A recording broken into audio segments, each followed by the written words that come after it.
Hello, I am coming to you with a kitchen tip. We all know that we have those nights where we just don't have time to cook. We're going to have a busy day. So I'm giving you some tips. The first thing I'm going to say is when you make anything with ground beef, whether it's meatballs, meatloaf, stuffed peppers, anything like that, you can make extra batches. So what I just did is I literally made 1, 2, 3, 4, 5, 6. I literally made 6 batches of ground beef mixture. And then I took my basic mixture, which is ground beef, egg, onions, and zucchini, because you can't taste the zucchini and it gets you veggies in. I then took each one, weighed out a pound, and then I made some adjustments. So for my meatloaf, I added ketchup. For my meatballs, I added Parmesan cheese. And for my stuffed peppers, I added rice. And then I simply prepackaged them. Are you ready for this? This is awesome because all I'm gonna do at this point is cover them up, put them in the freezer, and they're ready to go. So here are 4 small trays of stuffed peppers. I do 2 peppers per tray.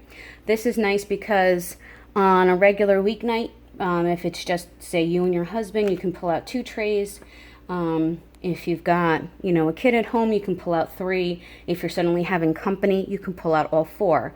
By having them, separated into these, you can also serve them in this little tray. So you can legit cook them, put them on the plate, on the table, and say, here you go, guys, dinner served. I've also got 3 small meatloaves here.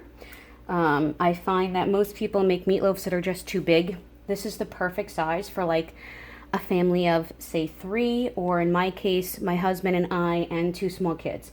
I mean, my kids are going to have 1 slice each at this stage, and me and my husband will split the rest. So this is the perfect size.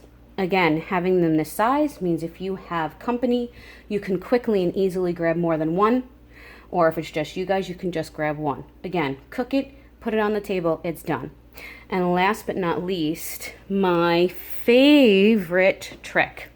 I take an egg carton, I make meatballs, and I put them in the egg carton. It keeps the meatballs separated nicely. I will close it, I will wrap it in plastic wrap, and then I will also slide it in a freezer bag to keep them frozen. So those are my tips. Those are my little kitchen hacks for ground beef mixtures. I mean, if you're going to make it, you might as well double your time and quadruple or more your frozen meals. Pop them in the freezer and they're ready to go whenever you want. Enjoy.